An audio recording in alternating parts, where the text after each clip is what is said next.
الحمد للہ رب العالمین نحمدہ ونصلی علی رسولہ الکریم اما بعد فاعوذ باللہ من الشیطان الرجیم بسم اللہ الرحمن الرحیم ایاک نعبد و ایاک نستعین صدق اللہ العلی العظیم ان اللہ ملائکتہ یصلون علی النبی یا ایہا الذین آمنوا صلوا علیہ وسلموا تسلیما اللہم صلی علی سیدنا مولانا محمد وعلی آل سیدنا مولانا محمد وبارک وسلم علیہ۔ میرے عزیز دوستو، واجہ احترام بزرگو، انتہائی پیارے بیٹوں، میری پیاری ماں بہنوں بیٹیوں، عاجز ناچیز پر تقصیر گناہگار بندے نے آپ کے سامنے اللہ تعالیٰ کے پاک کلام سورۃ فاتحہ کا کچھ حصہ تلاوت کرنے کا شرف حاصل کیا۔ رب العزت سے دعا ہے وہ پاک ذات عاجز کو صحیح مفہوم بیان کرنے کی، آپ سب کو سننے کی، ہم سب کو اس پر عمل کرنے کی توفیق عطا فرمائے۔ اللہ تعالیٰ نے اپنے پاک کلام میں فرمایا ایاک نعبد و ایاک نستعین، یا اللہ ہم تیری عبادت کرتے ہیں اور تجھی سے مدد مانگتے ہیں۔ آپ اپنی زندگی میں دیکھیں، بارہا آپ کبھی امی جان سے مدد مانگتے ہیں، کبھی ابو جان سے مدد مانگتے ہیں، کبھی دوستوں سے مدد مانگتے ہیں، کبھی آفیسروں سے مدد مانگتے ہیں، لیکن اللہ کا پاک کلام ہے، اللہ تعالیٰ نے اپنے بندوں کو تعلیم دی ایاک نعبد و ایاک نستعین، یا اللہ ہم تیری عبادت کرتے ہیں اور تجھی سے مدد مانگتے ہیں۔ پھر اس کا کیا مطلب ہے؟ مفسرین حضرات لکھتے ہیں اللہ کا بندہ نیکی اللہ کی عطا کے بغیر نہیں کر سکتا۔ ہم اللہ کی نماز پڑھتے ہیں، اللہ کا ذکر کرتے ہیں، قرآن پاک کی تلاوت کرتے ہیں، تسبیحات کرتے ہیں، اللہ کو یاد کرتے ہیں، کوئی نیکی جب تک اللہ توفیق نہ دے یہ بندہ نہیں کر سکتا۔ بندے کو صرف کوشش کرنی ہے، جب کوشش کرتا ہے اللہ کو بندے کی کوشش پر بندے سے پیار ہوتا ہے اور پیار کے بدلے میں اللہ تعالیٰ اسے اپنی عبادت کرنے کی توفیق عطا فرماتا ہے۔ ایک بندہ مومن کی زندگی اللہ تعالیٰ کی عبادت سے رقم ہونی چاہیے، اس لیے کہ اللہ تعالیٰ نے اپنے پاک کلام میں فرمایا وَمَا خَلَقْتُ الْجِنَّ وَالْإِنسَ إِلَّا لِيَعْبُدُونَ، اللہ تعالیٰ نے انسان اور جنات کو فقط اس لیے پیدا کیا کہ وہ اللہ کی عبادت کریں۔ زندگی آمد برائے بندگی، زندگی بے بندگی شرمندگی۔ بزرگ فرماتے ہیں اللہ نے زندگی دی اسی لیے ہے کہ اللہ کی بندگی کی جائے، اللہ تعالیٰ کی عبادت کی جائے، اور وہ بندہ جو اللہ کی عبادت نہیں کرتا، رب کی بندگی نہیں کرتا، اس کی زندگی نہیں ہے، سراسر شرمندگی ہے۔ میرے پیارے بھائی، میرے بیٹے، حدیث پاک اللہ کے محبوب نے فرمایا 7 گروہ ایسے ہیں روز محشر، گرمی کا حال یہ ہوگا، گرمی سے دماغ پگھل پگھل کر ناک سے، منہ سے، کانوں سے بہتا ہوگا۔ اتنے مشکل وقت میں رسول پاک فرماتے ہیں 7 گروہ ایسے ہوں گے، 7 طبقے ایسے ہوں گے جنہیں اللہ عرش معلیٰ کا سایہ عطا فرمائے گا۔ ان 7 گروہوں میں، 7 طبقوں میں ایک وہ شخص ہے، رسول کریم صلی اللہ علیہ وسلم نے ارشاد فرمایا جو جوانی اللہ کی عبادت میں گزارتا ہے، اللہ اس کو روز محشر عرش کا سایہ عطا فرمائے گا۔ جوانی اللہ کی نعمتوں میں ایک بہت بڑی نعمت ہے۔ میرے پیارے بھائی میرے بیٹے، توبہ کردن در جوانی شیوائے پیغمبری، وقت پیری گرگ ظالم میں شود پرہیزگار۔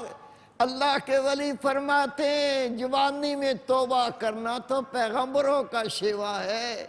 جب بندہ بوڑھا ہو گیا، نظر آتا نہیں ہے، بولتا ہے تو بولا نہیں جاتا، چلتا ہے تو چلا نہیں جاتا، اب یہ کہے میں تو مسجد میں ہی ہوتا ہوں، میں تو وہیں مسجد میں زندگی گزار رہا ہوں۔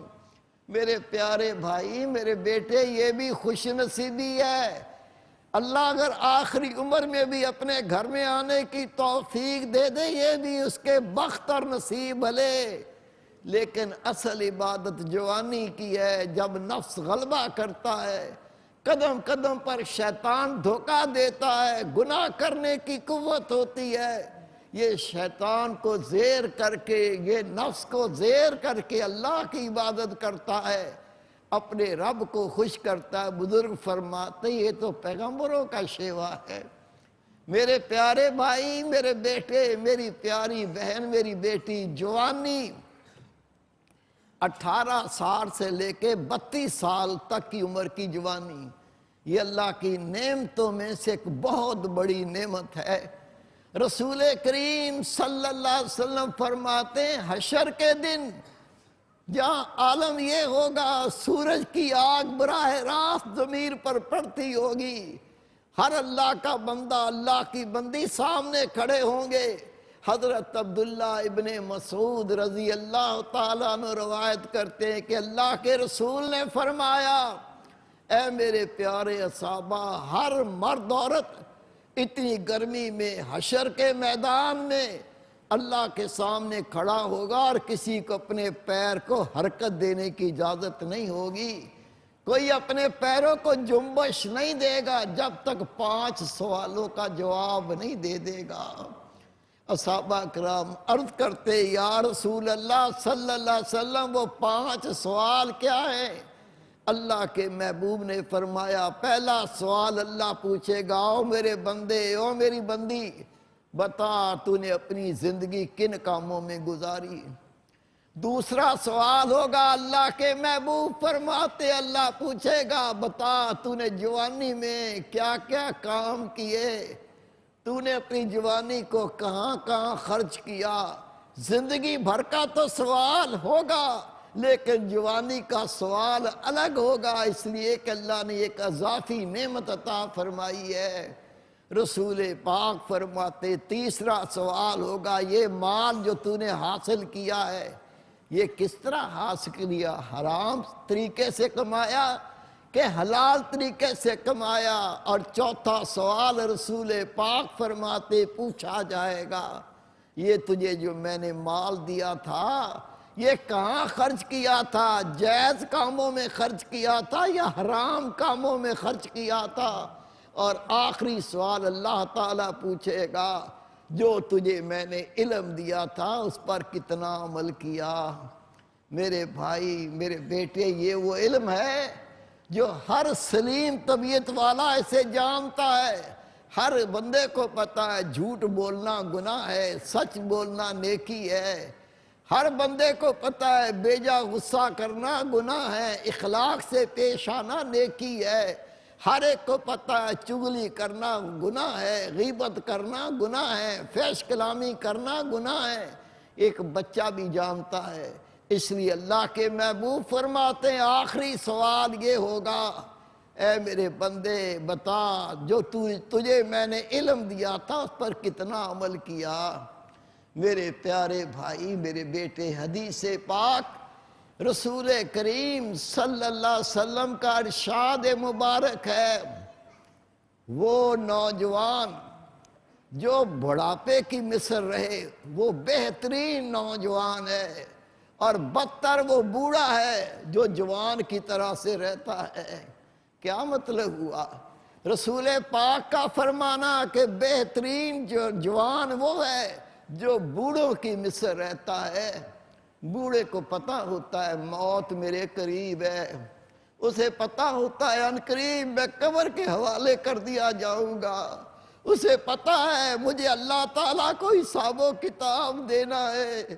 یہ مرنے والا جب بوڑھا ہو جاتا ہے اس کو موت قریب لگتی ہے، حساب و کتاب یاد ہوتا ہے، یہ قبر کو یاد کر کے اپنے گناہوں سے روتا ہے۔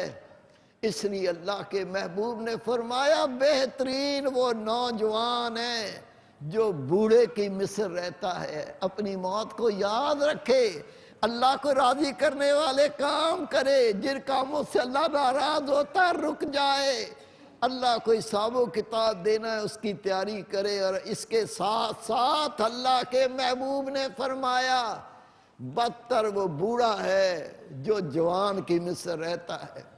بوڑھا ہو گیا، موت قریب آ گئی، لیکن نفس ہے وہ باز ہی نہیں آتا، شیطان کی اطاعت کرنے میں دیر نہیں کرتا، نیکی ہوتی نہیں، گناہ پہ گناہ کرتا ہے۔ بوڑھا ہو کے بھی اس نے موت کو یاد نہیں کیا، بوڑھا ہو کے بھی اپنی قبر کو یاد نہیں کیا، بوڑھا ہو کے بھی سے گناہ کی توبہ نہ کی۔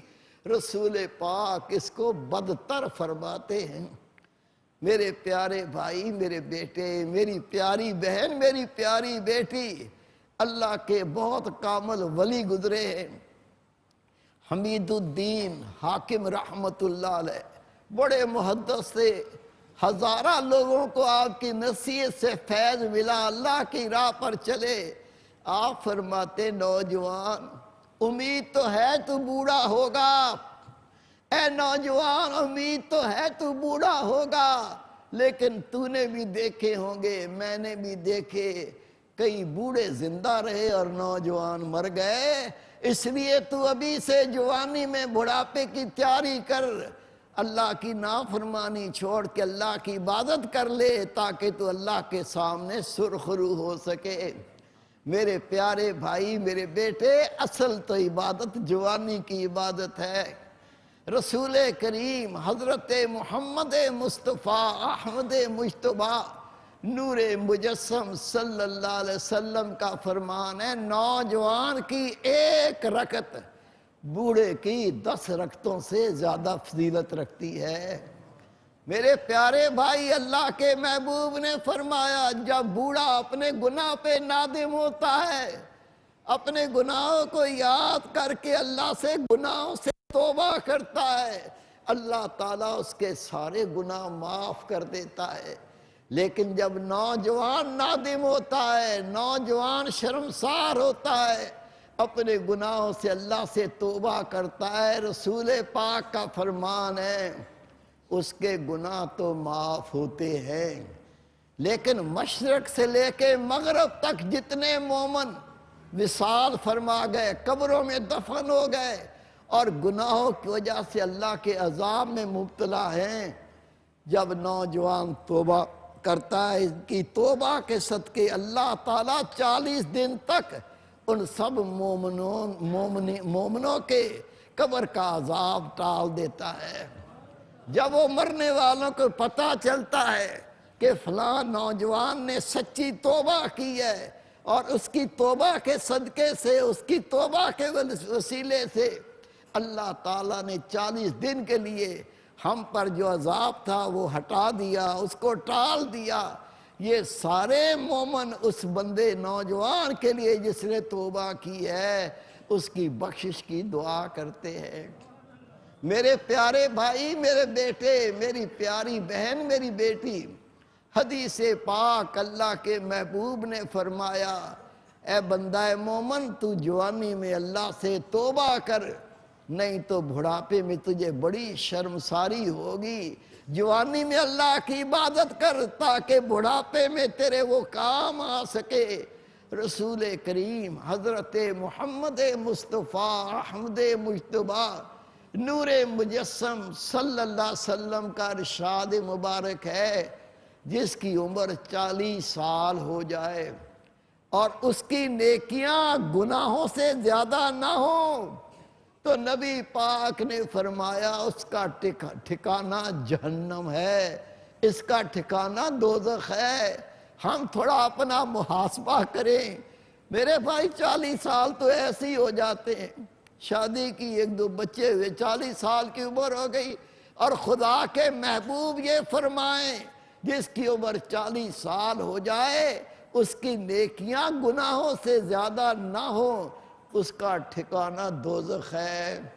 نبی پاک صلی اللہ علیہ وسلم نے ارشاد فرمایا جس کی عمر 40 سال ہو جائے اس کی نیکیاں اس کے گناہ سے زیادہ نہ ہو، وہ دنیا آخرت میں فلاح پانے والا نہیں ہے، وہ دنیا آخرت میں کامیابی حاصل کرنے والا نہیں ہے۔